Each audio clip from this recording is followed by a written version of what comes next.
नमस्कार साथियों, जय हिंद। मेरा नाम है प्रीतेश जोशी और आप सभी का स्वागत है कक्षा 10 के सामाजिक विज्ञान विषय के अध्याय नंबर 3 की तरफ, जिसका नाम है प्राचीन भारत और विश्व। इस पूरे के पूरे अध्याय में हम समझने की कोशिश करेंगे कि प्राचीन भारत के अंदर स्थिति कैसी थी भारत की, साथ साथ में विश्व के साथ उसके किस प्रकार के संपर्क थे।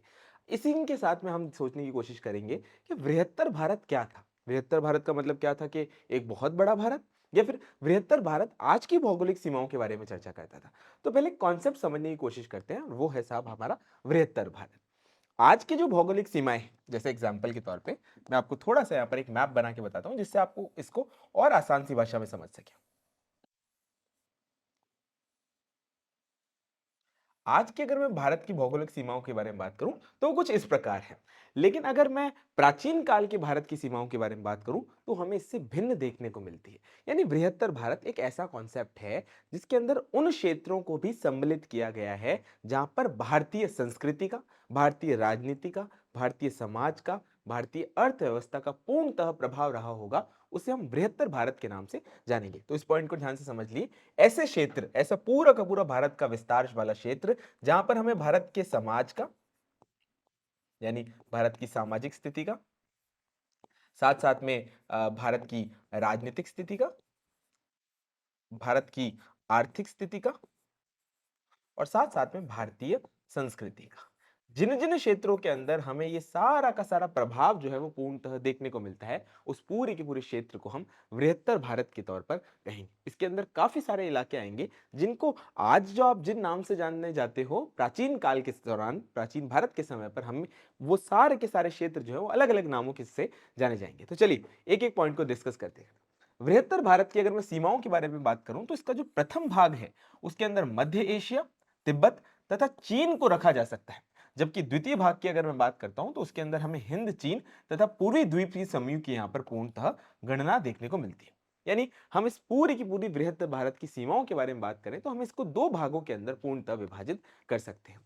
अगर मैं हिंद चीन की बात करूं तो हिंद चीन के अंदर कंबूच, जिसे कंबोडिया के नाम से जाना जाता है, चंपा जिसे हम आज के तौर पर वियतनाम के नाम से जानते हैं, बर्मा जिसे हम म्यांमार के नाम से जानने जाते हैं, मलाया जिसे मलेशिया के नाम से जाना जाता है, और सियाम जिसे हम थाईलैंड के नाम से जाना जाते हैं, वो पूर्णतः सम्मिलित है।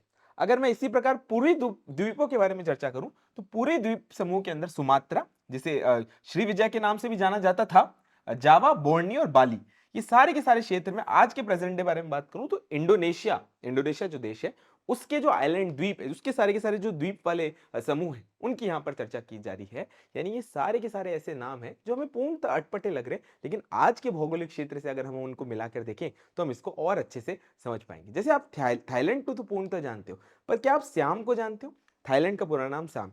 जैसे एग्जाम्पल के तौर पर आप चंपा तो आपने कभी नहीं सुना होगा, लेकिन आपने इंपॉर्टेंट तौर पर वियतनाम जरूर सुना होगा। तो ये सारे के सारे क्षेत्र जो थे वो भारत से पूर्णतः प्रभावित थे। यानी भारतीय राजनीति, सामाजिक और अर्थव्यवस्था का यहाँ पर पूर्णतः प्रभाव देखने को मिलता है। और सबसे बड़ा इंपॉर्टेंट इंफॉर्मेशन हमें देखने को मिलती है, भारतीय संस्कृति जो थी उसकी कोई सीमाएं नहीं थी, उसका प्रभाव जो है वो दूर दराज के क्षेत्रों में पूर्णतः यहाँ पर फैला हुआ था। बृहत्तर भारत के अंदर भारतीय संस्कृति के जो प्रसार हुआ उसके प्रमुख कारण क्या थे, एक एक बिंदु के ऊपर चर्चा करते हैं। अगर हम प्रमुख कारण की बात करें तो पहला कारण है साहब आर्थिक कारण। अब इस बात को ध्यान से समझने की कोशिश करना। अगर मैं पूरे के पूरे विश्व की बात करूं तो उसमें भारत को सोने की चिड़िया के नाम से जाना जाता है। अब किसी भी क्षेत्र को सोने की चिड़िया क्यों कहेंगे? क्योंकि साहब वो पूरा का पूरा अपने आप में संस्कृति के तौर पे, अर्थव्यवस्था के तौर पे, समाज के तौर पर बड़ा रिच होना चाहिए, वो सोने की चिड़िया जैसा होना चाहिए। उसी तरीके से हमें देखने को मिलता है भारत की जो अर्थव्यवस्था थी, अगर प्राचीन काल के समय पे कहूं तो बहुत शानदार थी। क्यों? क्योंकि चाहे भारत का कपड़ा उद्योग हो या फिर हमें देखने को है भारत का हथकरघा उद्योग, इन सभी उद्योगों के दौरान हमें देखने को मिलता है कि भारत की अर्थव्यवस्था पूर्णतः शानदार थी और ये सारे के सारे सामान जो है वो भारत से दूर दराज के क्षेत्रों में निर्यात किए जाते थे और बदले में सब सोना आया करता था। यानी हमें देखने को मिलता है कि जैसे आज जो विकास विकसित देश होते हैं उनका मुख्य आर्थिक स्थिति का कारण क्या है इतना शानदार कि साहब वो निर्यात ज्यादा करते हैं और आयात कंपैरेटिवली कम करते हैं, चाहे अमेरिका हो चाहे ब्रिटेन हो। लेकिन अगर मैं भारत की बात करूं तो प्राचीन काल के समय पर जो विकसित देश थे उनमें भारत का नाम लिया जाता था और भारत से बड़े स्तर पर निर्यात हुआ करता था। अगर मैं रोमन साम्राज्य की बात करूं या फिर मैं अगर मैं यूरोप की बात करूं तो काफी सारी बुद्धिजीवी वर्ग जो था, एक बड़ा बुद्धिजीवी वर्ग जो था, इस बात से बड़ा नाराज था कि साहब यूरोप का पूरा जो सोना है वो तो भारत की तरफ जा रहा है। तो आर्थिक कारण तो हो सकता है जिससे भारतीय संस्कृति का प्रभाव पूर्णतः पड़ा। दूसरा कारण हमें देखने को मिलता है धार्मिक कारण। अब देखो, दुनिया के अंदर जितने भी बड़े धर्म देखने को मिलते हैं हमें, उन सब का जुड़ाव भारत से किसी न किसी प्रकार से है ही। जैसे इंपॉर्टेंट तौर पे अगर मैं जैन धर्म की बात करूं, या मैं बौद्ध धर्म की बात करूं, या मैं हिंदू धर्म की बात करूं, तो इन सभी का जुड़ाव जो है, इनकी शुरुआत जो है वो पूर्णतः हमें भारत से देखने को मिलती है। अब बौद्ध धर्म यहां पर हमें ध्यान रखने वाली बहुत ज्यादा जरूरी है। क्यों? क्योंकि बौद्ध धर्म जो था वो अशोक के समय पर दूर दराज के क्षेत्रों में फैला, और अशोक ने ऐसे अधिकारियों को पूर्णतः नियुक्त किया गया जिन्हें धम्म महामात्र के नाम से जाना जाता। अब ये जो धम्म महामात्र थे वो पूर्णतः दूर दराज के क्षेत्र में बौद्ध धर्म को उन्होंने फैलाया, धम्म की नीति को उन्होंने पूर्णतः फैलाया। और जब ये धर्म जो था वो दूसरे देशों के अंदर पहुंचा, जैसे चीन पहुंचा, या थाईलैंड पहुंचा, या वियतनाम पहुंचा, या और अन्य इलाकों के अंदर पहुंचा, तो वहां पर धर्म के साथ साथ में भारत का जो समाज था, भारत की जो संस्कृति थी, वो भी पूर्णतः वहां तक पहुंच सकी थी। तीसरा कारण हमें देखने को मिलता है राजनीतिक कारण। अब राजनीतिक कारण किस प्रकार से? भारत के काफी सारे ऐसे राजा थे जिन्होंने अपने राजनीतिक विस्तार के लिए दूर दराज के क्षेत्रों के अंदर जो है अपना पूर्णतः विस्तार किया। चाहे मैं अगर चोल साम्राज्य की बात करूं या फिर मैं अशोक की बात करूं, कई सारे ऐसे ताकतवर शक्तिशाली राजा हुए जिन्होंने दूर दराज के क्षेत्र में अपने राजनीतिक विस्तार को पूर्णतः वहां पर पहुंचाया। साथ साथ में हमें देखने को मिलता है ऐसे क्षेत्रों के ऊपर जो वहां पर पूर्णतः वे क्षेत्र बर्बर थे, जहां पर हमें देखने को मिलता है कि समाज जो था वो पूर्णतः स्थापित नहीं था, उन क्षेत्रों के ऊपर आधिपत्य स्थापित करके उनको एक बड़े देश के तौर पर बनाया। तो इसमें भारतीय राजाओं का बड़ा योगदान था। तो तीन कारण हम देख सकते हैं जिस वजह से हम देख सकते हैं कि सब भारतीय संस्कृति का बड़ा प्रसार हुआ। पहला कारण हम देखते हैं साहब आर्थिक कारण। भारतीय संस्कृति में विदेश में प्रसारित होने का एक प्रमुख कारण था, और वो था साहब भारत का व्यापार। भारत के अंदर बने हुए सामान जो थे वो विदेशों के अंदर इनकी पूर्णतः प्रचुर मांग थी। रोमन साम्राज्य की स्थापना के पश्चात पश्चिमी जगत के साथ भारत का व्यापारिक संबंध जो था वो पूर्णतः अधिक दृढ़ था। यूनानी ग्रंथ पेरिप्लस ऑफ द एरिथेरियन सी की पुस्तक से पता चलता है कि अनेक भारतीय व्यापारिक जो थे वो दृष्टिकोण से अरब सागर के कुछ द्वीपों में पूर्णतः जाकर बसे। और मैं भारत की अगर भौगोलिक स्थिति के बारे में बात करूं तो हमें देखने को मिलता है, एक तरफ है अरेबियन अरब सागर, एक तरफ है साहब भारत के अरब सागर, और एक तरफ हमें देखने को मिलता है बे ऑफ बंगाल या फिर बंगाल की खाड़ी। अब इन दोनों क्षेत्रों के अंदर हमें देखने को मिलता है कि बड़े बड़े ताकतवर बंदरगाह थे। बंदरगाह जैसे कि सूरत में था, या फिर मैं कहूंगा साहब हुगली में था।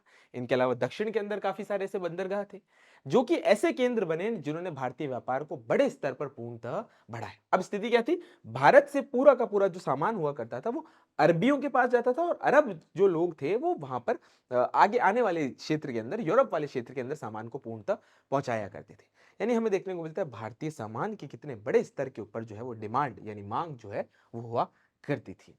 इसके अलावा अगर मैं एक और कारण के साथ जोड़ूं आर्थिक कारण के तौर पर, तो उस समय पर भारत में ऐसी श्रेणियां हुआ करती थी। ये श्रेणियां क्या है? तो बेटा ये श्रेणियां जो है ये व्यापारिक समूह है। क्या है बेटा? ये सारे के सारे जो है वो व्यापारिक समूह है, जो एक समूह के तौर पर संगठित रहते थे और बड़े स्तर पर व्यापार को किया करते थे। दूर दराज के क्षेत्र के अंदर भारतीय व्यापारिक जो है वो हमें देखने को मिलता है द्वीपों के अंदर जो है जाकर बस गए थे। तो पहला कारण तो हो गया आर्थिक कारण।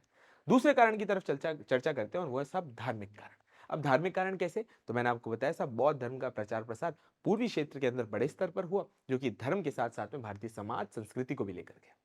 प्राचीन भारत में से अनेक शासक हुए और धर्माचार्य हुए जिन्होंने अपने धर्म के प्रचार के लिए अपने अनुयायियों को बड़ी संख्या के अंदर विदेशों में भेजा। ऐसे शासकों में सम्राट अशोक का और कनिष्क का नाम जो है वो हमें उल्लेखनीय तौर पर देखने को मिलता है। भारत के अंदर बहुत से बौद्ध भिक्षु जो थे वो धर्म का प्रचार करने के लिए हिमालय पर्वतमाला को लांघ कर और समुद्र पार कर सुदूर क्षेत्रों के अंदर गए। धर्म प्रचारकों के अंदर विदेश के अंदर मात्र धर्म का ही नहीं बल्कि भारतीय सभ्यता का, संस्कृति का प्रचार प्रसार जो है वो बड़े स्तर पर हो। यहां पर मैं जब अशोक की बात करता हूं तो अशोक ने अपने समय पर बौद्ध धर्म के प्रचार प्रसार के लिए धम्म महामात्रों को पूर्णतः नियुक्त किया। इन धम्म महामात्रों में अशोक के खुद का बेटा था, खुद की बेटी थी, जो कि बौद्ध धर्म का या अशोक की जो धम्म की नीति था उसका प्रचार प्रसार करने के लिए दूर दराज के क्षेत्रों में जाते, चाहे वो श्रीलंका का द्वीप हो, या फिर मैं देखूंगा साहब पूर्वी क्षेत्र हो, या फिर चीन हो। काफी सारे ऐसे हमें देखने को मिलते हैं धर्म प्रचारक समय समय पर जो है वो देखने को मिलते हैं दूर दराज के क्षेत्रों के अंदर धर्म का प्रभाव बढ़ाने के लिए गए। जहां धर्म जाएगा वहां पर संस्कृति और सभ्यता का जाना तो पूर्णतः लाजमी है। तीसरे कारण की तरफ हम चर्चा करते हैं और बात करते हैं साहब राजनीतिक कारण। प्राचीन भारत में अनेक शासकों ने समय पर अन्य देशों पर आक्रमण करके उन्हें अपने प्रभाव के अंदर ले लिया। दक्षिण पूर्वी एशिया के कंबोज, चंपा, मलाया, बर्मा आदि अनेक ऐसे देश थे जहां पर हमें देखने को मिलता है भारतीयों ने अपने उपनिवेशों के तौर पर इनको स्थापित किया।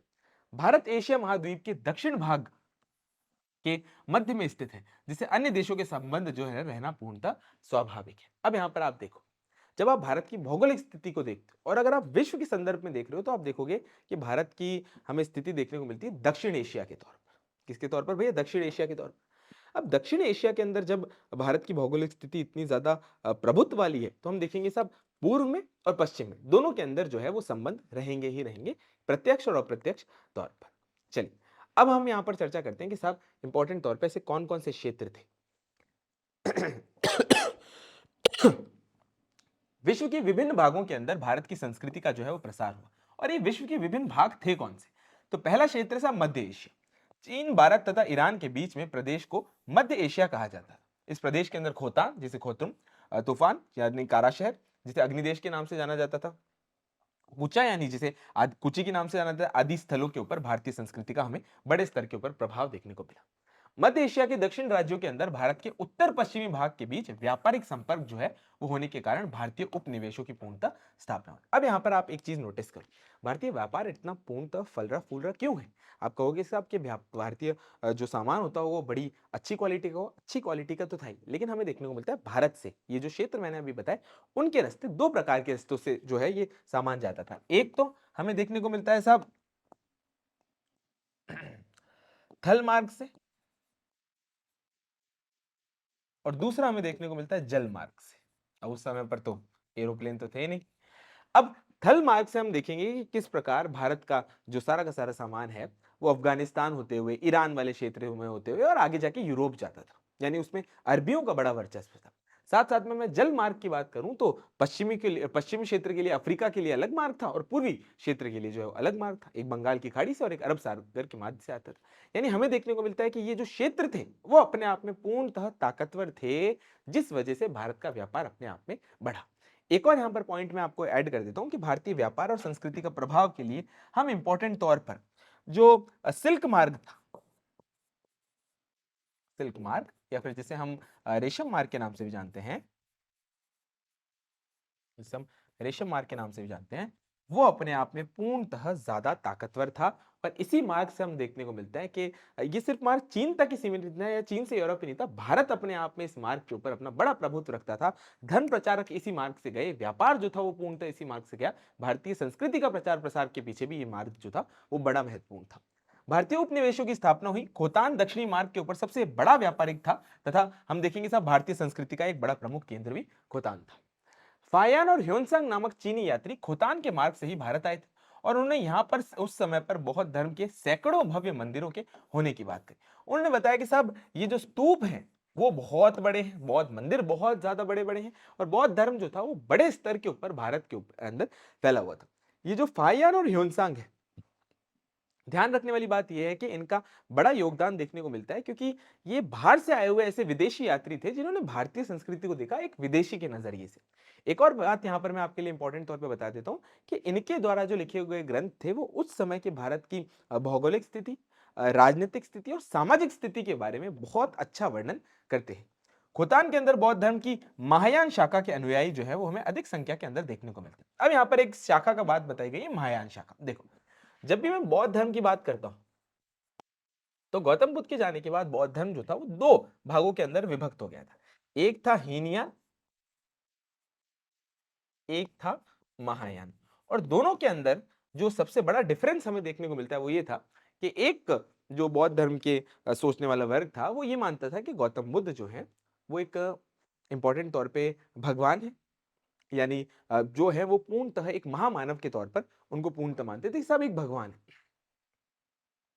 अब इन दोनों वर्गों के बीच अब इन दोनों वर्गों के बीच में अगर डिफरेंस की बात करूं तो हमें यहां पर देखने को मिलता है कि जो एक वर्ग है वो पूर्णतः ये मानता था कि गौतम बुद्ध भगवान है और एक वर्ग जो है वो उनको इंपॉर्टेंट तौर पे एक सिद्ध पुरुष के तौर पर मानता था। और इसी के बाद हमें देखने को मिलता है कि दो शाखाएं जो है वो पूर्णतः विभक्त हो गई। एक में हमें देखने को मिलता है कि मूर्ति पूजा चला करती थी, एक में मूर्ति पूजा का पूर्णतः विरोध किया जाता था। अब हमें देखने को मिलता है कि खोतान के अंदर हमें देखने को मिलता है महायान की प्रमुख शाखा केंद्र के तौर पर था।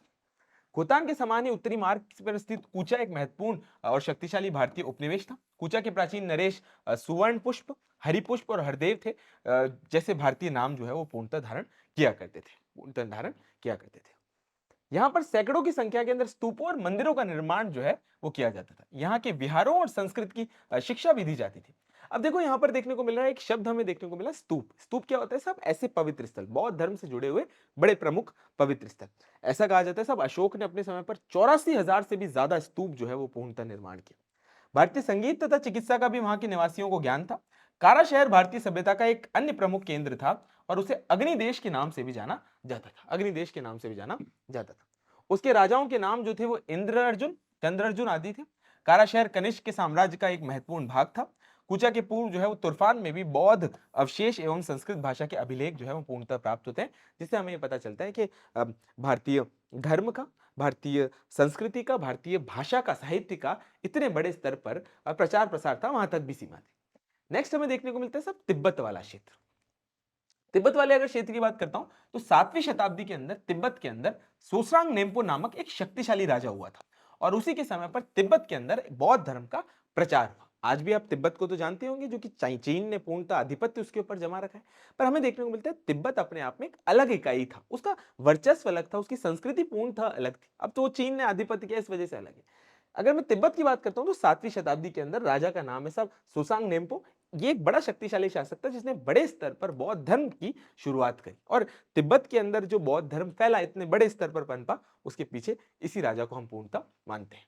भारत से अनेक विद्वान तिब्बत जहां पहुंचे, जहां उन्होंने बौद्ध ग्रंथों का तिब्बती भाषा के अंदर पूर्णतः अनुवाद किया और कई तिब्बती भारतीय जो थे वो विद्यालयों में आकर अध्ययन करने लगे। यानी हम देख सकते हैं सब तिब्बत और भारत का जो ये रिश्ता है वो अपने आप में कितना ज्यादा पुराना है। ये एक शैक्षणिक रिश्ता है, एक सामाजिक रिश्ता है, एक धार्मिक रिश्ते के तौर पर देखा जा सकता है।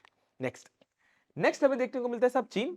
अत्यंत प्राचीन काल के अंदर भारतीयों और चीन के विषय में पूर्णतः ज्ञान था। यानी मैं एक बात यहां पर पूर्णतः जिम्मेदारी से कह सकता हूं कि प्राचीन काल के समय में चीन और भारत के रिश्ते जो थे वो अपने आप में बड़े ताकतवर थे। कैसे? चाहे महाभारत हो और मनुस्मृति हो, दोनों के अंदर हमें चीन का उल्लेख पूर्णतः मिलता है। तो आप सोचो कि साहब इतने बड़े ग्रंथ के अंदर हमें चीन का उल्लेख देखने को मिलता है। यानी भारतीय लोगों को, या मैं कहूंगा सब चीनी लोगों को, दोनों की एक सभ्यता के बारे में, दोनों के समाज के बारे में पूर्णतः यहाँ पर जानकारी थी। कौटिल्य के अर्थशास्त्र के अंदर चीनी रेशम का जो है वो एक विवरण प्राप्त होता है। और मैं एक बात यहाँ पर और आपको बता देता हूँ कि बौद्ध धर्म का प्रचार प्रसार जो सबसे बड़े स्तर पर हुआ, तो जिस मार्ग की मैं बात कर रहा था वो सब चीनी रेशम मार्ग, या फिर मैं जैसे सिल्क रूट के नाम से जानता हूँ, वो एक बड़ा कारण था। कई चीनी यात्री विकट एवं दुरूह स्थल एवं जल मार्ग की कठिनाइयों को झेल कर भारत आए और उन्होंने संस्कृत भाषा सीखी, शास्त्रों का पूर्णतः अध्ययन किया। जैसे कि कौन कौन? जैसे कि फाहियान, ह्वेनसांग और साथ साथ में इत्सिंग। अब यहां पर हमें देखने को मिलता है कि चीन और भारत के रिश्तों को सुदृढ़ करने के लिए, दोनों समाज को पूर्णतः इकट्ठा करने के लिए और भारतीय धर्म, भारतीय ज्ञान और भारतीय शिक्षा के साथ साथ में भारतीय समाज को पूरे विश्व के अंदर फैलाने के पीछे चीनी यात्रियों का भी पूर्णतः बड़ा योगदान हमें देखने को मिलता है। ये जिन भी राजाओं के समय पर आए, इन्होंने उन राजाओं की राजनीतिक स्थिति, उन सब भारतीय समाज की उस समय की सामाजिक स्थिति, उस समय की आर्थिक स्थिति और बौद्ध धर्म के बारे में बड़े बड़े स्तर के ऊपर जानकारियां अपने ग्रंथों के अंदर लिखी। ये काफी सारे ग्रंथ जो थे वो अपने साथ लेके गए, उनको चीनी भाषा के अंदर अनुवाद किया और इसी से ही हमें देखने को मिलता है यही एक ऐसी जड़ थी जिससे भारतीय धर्म जो था, भारतीय समाज जो था, उसका प्रचार प्रसार इतने बड़े स्तर पर हुआ। नेक्स्ट हमें देखने को मिलता है कंबोज। अब कंबोज के अगर वर्तमान क्षेत्र की मैं बात करूं तो कंबोडिया वाले क्षेत्र की यहां पर बात की जाएगी। हिंद चीन के राज्यों के अंदर सर्व प्राचीन राज्य जो था वो था कंबोज। चीनी साहित्य के अंदर इसे फूनान नाम से जाना जाता है, जिसकी स्थापना हमें कौंडिन्य नामक भारतीय ने की थी। उसके आगमन से पूर्व यहाँ के निवासी पूर्णतः अजभ्य थे। यानी मैं आपको बता रहा था कि ऐसे काफी सारे क्षेत्रों का हमें देखने को मिलता है विकास भारतीय राजाओं ने किया और उनमें से एक एग्जाम्पल कंबोज भी है। कौंडिन्य ने वहां सभ्यता का प्रचार किया तथा वहां के लोगों को वस्त्र पहनना सिखाया। कौंडिन्य के वंशजों उनको ने 100 वर्षों तक जो है वो शासन किया तथा भारतीय संस्कृति का बड़े स्तर के ऊपर प्रचार प्रसार वहां पर किया। 9वीं शताब्दी के प्रारंभ में जयवर्मा अंकोर क्षेत्र के अंदर अपनी राजधानी बसाई और इसी वंश के राजा जिनका नाम था सूर्यवर्मा द्वितीय ने अंकोर वाट नामक प्रसिद्ध विष्णु मंदिर का निर्माण कराया। यह अपने आप में बड़ा ध्यान रखने वाली बात है कि अंकोर वाट जो कि अपने आप में हमें देखने को मिलता है बड़ा प्रमुख दर्शनीय स्थल है, अपने आप में एक बड़ा अजूबा है, उसका निर्माण हमें सूर्यवर्मन द्वितीय द्वारा किया देखने को मिलता है। यह मंदिर जो है वो भारतीय स्थापत्य कला का एक उत्तम नमूना है, भारतीय स्थापत्य कला का एक उत्तम नमूना है। अब एक बात नोटिस करो, जब मैं भारतीय स्थापत्य कला की बात करता हूं तो इसमें प्रमुख तौर पर मंदिर आते हैं और मंदिरों की भी अलग अलग शैलियां देखने को मिलती है। उत्तर भारत के अंदर नागर शैली चलती थी, दक्षिण भारत के अंदर हमें देखने को मिलता था कि द्राविड़ शैली देखने को मिलती थी और इन दोनों के मध्य यानी विंध्यन वाले क्षेत्र के अंदर हमें वेसर शैली देखने को मिलती थी। और ये जो स्थापत्य कला की शैलियां थी वो सिर्फ भारत तक ही सीमित नहीं, दूर दराज के क्षेत्रों तक सीमित थी। कंबोज का अंतिम अंतिम प्रसिद्ध एवं यशस्वी शासक था जयवर्मन सप्तम, जिसने अंकोरथाम नामक एक विष्णु मंदिर का पूर्णतः निर्माण करवाया था। अंकोरथाम नामक विष्णु मंदिर का निर्माण करवाया था। नेक्स्ट हमें क्षेत्र देखने को मिलता है चंपा। अब चंपा कौन सा क्षेत्र हो गया भाई, आपको याद रखना है वियतनाम वाला क्षेत्र। कंबोज के पूर्वी भाग के अंदर चंपा नामक राज्य था जिसका आधुनिक नाम वियतनाम था। यह भी प्राचीन काल के अंदर भारतीय उपनिवेश था, व्यापारिक तौर पर मजबूत था, धार्मिक तौर पर बड़ा मजबूत था। यहाँ पर कई हिंदू राजवंशों ने लंबे समय तक शासन किया, जिनके अंदर भद्रवर्मा, गंगराज, पांडुरंग, भृगु और हरिवर्मन प्रमुख थे। चंपा के अंदर भारत के वंश की अगर मैं बारे में बात करूं तो हमें देखने को मिलता है वर्ण व्यवस्था भी पूर्णतः विद्यमान थी। लोग भारतीय पोशाकों का प्रयोग किया करते थे और जब पोशाकों का प्रयोग कर रहे हैं, समाज के तौर पर वर्ण व्यवस्था है, वैदिक व्यवस्था है, तो पूर्णतः चंपा भी अपने आप में भारतीय संस्कृति का एक बड़ा केंद्र रहा होगा। पति की चिता पर रानियों के जल जाना, जिसे हम सती प्रथा के नाम से देखने को मिलते हैं, वो भी हमें चंपा क्षेत्र के अंदर यानी वियतनाम क्षेत्र के अंदर देखने को मिलती है। हिंदू पंचांग के अंदर भी हिंदू पंचांग जो था वो भी बड़े स्तर के ऊपर प्रचलित था। उन राजाओं की अगर मैं राजभाषा की बात करूं तो मुझे संस्कृत देखने को मिलती है। अभिलेखों के अंदर ब्राह्मी लिपि का बड़े स्तर पर प्रयोग किया जाता है। मंदिरों के निर्माण के अंदर चालुक्यों की जो स्थापत्य कला थी उस निर्माण शैली का यहाँ पर अनुसरण किया जाता है। तो स्थापत्य हो गया, धर्म हो गया, संस्कृति हो गई, भाषा हो गया, जो कि भारतीयों की उस समय के बृहत्तर भारत के बारे में दर्शाती है। बर्मा की अगर मैं बात करूं तो प्रेजेंट डे म्यांमार वाला क्षेत्र, बर्मा जिसे वर्तमान में म्यांमार के नाम से जाना जाता है, यहां प्रथम शताब्दी से पहले भारतीय संस्कृति का प्रसार हो चुका था। अत्यंत प्राचीन काल के अंदर यहाँ पर अराकन, तोगांग, श्री क्षेत्र, यातोन और पीगू में हिंदू उपनिवेश जो थे वो पूर्णतः स्थापित यहाँ पर किए गए थे। साथ ही साथ मैं देखता हूं कि बर्मा के अंदर कई अभिलेख जो है हमें संस्कृत और पाली भाषा के अंदर देखने को मिलते हैं। अब आप एक बात देखो, संस्कृत भाषा के बारे में बात करूं तो संस्कृत भाषा अपने आप में हमें देखने को मिलता है कि बड़ी ताकतवर भाषा थी। और पाली की बात करूं तो वो जनसामान्य की भाषा बड़ी इंपॉर्टेंट थी। तो हमें दोनों भाषाओं के अंदर ऐसे काफी सारे अभिलेख देखने को मिलते हैं इस क्षेत्र के अंदर। भारतीय देवी देवताओं सहित धार्मिक स्मारक भी बर्मा के अंदर पाए गए हैं। बर्मा के मान राज्य के अंदर हिंदू धर्म का सर्वाधिक प्रभाव हमें पूर्णतः देखने को मिलता ही मिलता है। अनिरुद्ध पागन राजन राज्य का प्रसिद्ध शासक था, वह बौद्ध मतानुयायी था। उसने अनेक पैगोडा या फिर मंदिरों का निर्माण करा। उसने बर्मा की बर्बर जातियों को उच्चतर संस्कृति का वहां पर प्रचार किया। बर्मा का आनंद मंदिर जो है वो भारतीय शिल्पकारों द्वारा पूर्णतः बताया है, जो कि भारतीय संस्कृति का एक अद्भुत नमूने के तौर पर देखने को मिलता है। नेक्स्ट इलाका देखने को मिलता है मलया वाला। मलया वाला कौन सा क्षेत्र है? मलया वाला वो क्षेत्र है जिसे हम मलय द्वीप के नाम से जानते हैं, जो कि प्रेजेंट डे में मलेशिया के नाम से जाना जाता है। भारतीयों ने अपने उपनिवेश प्राचीन समय के अंदर स्थापित किए। भारत में इंडोनेशिया और हिंद चीन में जाने वाले को पूर्णतः मलया देश से होकर गुजरना पड़ता था। यानी ये देखने को मिलता है मलया अपने आप में एक बड़ा इंपॉर्टेंट प्रमुख तौर पर केंद्र था, क्योंकि बीच में पड़ता था। इस द्वीप के अनेक भागों में प्राचीन मंदिर और खंडर मूर्तियां संस्कृत भाषा के अंदर उत्कीर्ण देखने को मिलते हैं। मलय द्वीप समूह के हिंद राज्यों के अंदर कर्मरंग, कलशपुर, कठा और पहंग जो है, इस प्रकार के हमें ऐसे क्षेत्र देखने को मिलते हैं, द्वीप समूह के अंदर देखने को मिलते हैं।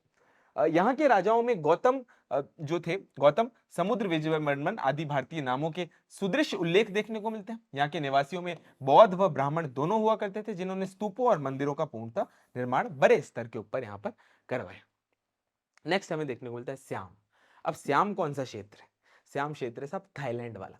थाईलैंड की अगर हम बात करते हैं तो थाईलैंड के अंदर थाई जातियों का पूर्णतः हमें वहां पर वर्चस्व देखने को मिलता है, लेकिन साथ ही साथ में श्याम एक ऐसा क्षेत्र था जहां पर भारतीय संस्कृति का बड़ा स्तर पर प्रभाव था। और हमें देखने को मिलता है कुछ ऐसे समूह जरूर रहे होंगे जो भारतीयता को वहां पर दर्शाते हैं। यहाँ पर मैं भारतीयता की बात करूं, भारतीय संस्कृति से। श्याम को आजकल थाई जाति के नाम से, थाईलैंड पर के नाम से जाना जाता है, किंतु थाई जाति का प्रभाव यहाँ पर 13वीं शताब्दी से पूर्व नहीं था। इससे पूर्व यहाँ भारतीयों का प्रभुत्व था। श्याम के अंदर कई स्थानों के नाम पर भारतीयों और बौद्ध धर्म से संबंधित देखने को मिलते हैं। यानी श्याम के अंदर ऐसे काफी सारे क्षेत्र हैं जिनसे हम पूर्णतः ही जान सकते हैं कि पौराणिक क्षेत्रों का संबंध भारत से पूर्णतः रहा होगा। या बुद्ध के अतिरिक्त विष्णु और शिव की भी बहुत सी मूर्तियां देखने को मिलती है। श्याम की विधि पुस्तकें हिंदुओं के धर्मशास्त्र के परिवर्तित रूप की प्रतीत होती है। और वर्तमान में श्याम की शब्दावली में बहुत सारे शब्द जो हैं वो पाली और संस्कृत से लिए गए हैं ऐसे लगते हैं। यानी ऐसे काफी सारे शब्द हैं जो रोज आम बोलचाल के तौर पर इस्तेमाल किए जाते हैं। और अगर हम उनके उद्भव की बात करें तो उनका उद्भव हमें पाली और संस्कृत दोनों भाषाओं से पूर्णतः देखने को मिलता है। नेक्स्ट क्षेत्र है साहब सुमात्रा, जिसे हम स्वर्ण द्वीप के नाम से भी जाना जाता था। इसका वर्तमान क्षेत्र है साहब इंडोनेशिया। लगभग 14वीं सदी ईस्वी के अंदर यहाँ पर श्री विजय नामक हिंदू राज्य की स्थापना की गई, जो कि 7वीं सदी के मध्य जो है उन्नति के शिखर पर पहुंच सका।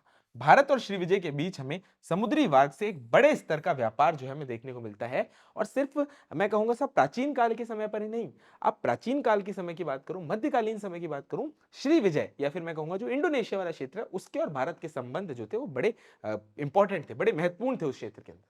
भारत और चीन के बीच में व्यापार का एक बड़ा प्रमुख केंद्र रहा होगा। चीनी यात्री इत्सिंग भी यहीं रहकर संस्कृत भाषा का अध्ययन किया होगा। और साथ साथ में इत्सिंग के अनुसार सुमात्रा बौद्ध ज्ञान का एक प्रसिद्ध केंद्र जो था वो पूर्णतः था। सुमात्रा बौद्ध ज्ञान का एक प्रसिद्ध केंद्र था। और दूसरा कौन सा क्षेत्र था? सब जावा। जावा यानी कि यह द्वीप, ये वर्तमान में इंडोनेशिया के अंदर स्थित है। भारतीय साहित्य में जावा का नाम यव द्वीप के तौर पर मिलता है। 132 ईस्वी के अंदर जावा का राजा देववर्मा था, जिसने अपना राजदूत जो था वो चीनी सम्राट के दरबार में पूर्णतः भेजा। यानी आप यहाँ पर देख रहे हो कि किस प्रकार हमें राजनयिक संबंध जो है वो एक दूसरे देशों के साथ पूर्णतः देखने को मिल रहे हैं। जावा के अंदर कई हिंदू राज्य थे, संस्कृत अभिलेखों भी थे जो कि जिनका राजा पूर्ववर्मा का उल्लेख देखने को मिलता है। चीनी यात्री फायान भी भारत से चीन लौटते समय जावा के अंदर रुका था। जावा में सैकड़ों हिंदू बौद्ध मंदिरों का ध्वंसावशेष जो है वो पूर्णतः प्राप्त हुए हैं, जो कि बताते हैं कि साहब यहाँ पर बड़े स्तर पर धर्म का जो है वो प्रचार प्रसार हुआ होगा। यहाँ पर आप एक चीज नोटिस करिए, जितने भी क्षेत्र हमने देखे वहां पर धर्म है, संस्कृति है, खान पान पूर्णतः एक जैसा देखने को मिलेगा, भाषा एक जैसी मिलेगी, साहित्य देखने को मिलेगी, साथ साथ में पूजा पद्धतियां भी हमें देखने को मिलेगी। अगर मैं इंडोनेशिया की बात करूं तो गरुड़ एयरलाइन का नाम आता है। आज भी वर्तमान में आप सर्च करेंगे तो आपको गरुड़ एयरलाइन का नाम पता है। अब गरुड़, वो धर्म जो है उनका पूर्णतः अलग हो सकता है, लेकिन वो संस्कृति जो है, वो जो पौराणिक संस्कृति का जुड़ाव वो अपने आप से जोड़ते हैं, वो बड़ा ही उल्लेखनीय है, बड़ा शानदार है और हमें इससे सीखना भी चाहिए पूर्णतः। जावा का प्रसिद्ध स्मारक जो है, जिसका हम बोरोबुदुर के नाम से जानते हैं, वो एक बौद्ध स्तूप था जो जकार्ता के निकट है। इसका निर्माण शैलेंद्र वंशी राजाओं ने 750 से 850 ईस्वी के काल में कराया था। भारतीय कला, साहित्य, भाषा, वर्ण व्यवस्था, त्योहार, रीति रिवाज, प्रत्येक क्षेत्र का व्यापक प्रभाव जो है इस क्षेत्र के अंदर पूर्णतः हमें देखने को मिलता ही मिलता है। इसके अलावा और कौन सा क्षेत्र? तो बोर्नियो। बोर्नियो की अगर मैं बात करूं तो बोर्नियो से कई संस्कृत लेख देखने को मिलते हैं, जिनमें मूल वर्मा नामक एक हिंदू शासक का उल्लेख देखने को मिलता है। अभिलेखों से स्पष्ट हो जाता है कि बोर्नियो के अधिकांश निवासी जो थे वो ब्राह्मण थे और वहां भारतीय संस्कृति का व्यापक प्रचार प्रसार जो है वो बड़े स्तर के ऊपर रहा था, बड़े स्तर पर रहा था। बोर्नियो में शिव, गणेश, दुर्गा, नंदी, महाकाल एवं बुद्ध की मूर्तियां जो थी वो प्राप्त हुई, जो कि बता रहे हैं कि सब पूजा पद्धति वो पूर्णतः भारतीयता जैसी रही होगी, संस्कृति, प्रभाव, भाषा पूर्णतः वैसे ही रहे होंगे। आगे बढ़ते हैं और चर्चा करते हैं बाली की। बाली द्वीप जो है वो इंडोनेशिया के अंदर स्थित है। सुदूर पूर्व में स्थित यह एकमात्र उपनिवेश था जिसमें पर्याप्त मात्रा में अपनी प्राचीन संस्कृति और सभ्यता को अब भी अक्षुण्ण रखा हुआ है। ये भी बात देखने को मिलती है कि बाली क्षेत्र में आप आज भी जाओगे घूमने तौर पे तो आपको ऐसी काफी सारी चीजें देखने को मिलेगी जिससे भारतीयता का जुड़ाव आपको ज्यादा लगेगा। यहाँ पर इस्लाम का प्रभाव जो था वो अधिक नहीं पड़ा, फलतः आज भी हिंदू धर्म की संस्कृति के अवशेष हमें यहाँ पर विद्यमान देखने को मिलते हैं। आज भी विष्णु, शिव और गणेश जो हैं वो पूर्णतः, दुर्गा जो हैं उनकी मूर्तियां हमें इस क्षेत्र के अंदर देखने को मिलती ही मिलती है। आगे बढ़ते हैं और चर्चा करते हैं साहब नेक्स्ट लवदेश की, जिसे हम लाओस के नाम से जानते हैं। भगवान राम के पुत्र लव के नाम से नगरी लवपुरी पड़ी और लवदेश के आदि देवता जो थे वो भद्रेश्वर थे। कभी यहाँ पर शैव धर्म का एक व्यापक स्तर था। देखो, जब हम धर्म की, हिंदू धर्म की बात करते हैं तो हमें यहाँ पर दो जो है वो अलग अलग संप्रदाय देखने को मिलते हैं। एक था साहब शैव संप्रदाय, जिसका वर्णन अभी यहां पर किया गया। एक था साहब वैष्णव संप्रदाय। शैव संप्रदाय के अंदर जो प्रमुख देवता हैं वो भगवान शिव के तौर पर आराध्य हैं और वैष्णव संप्रदाय के अंदर हमें देखने को मिलता है विष्णु भगवान को प्रमुख देवता के तौर पर माना है।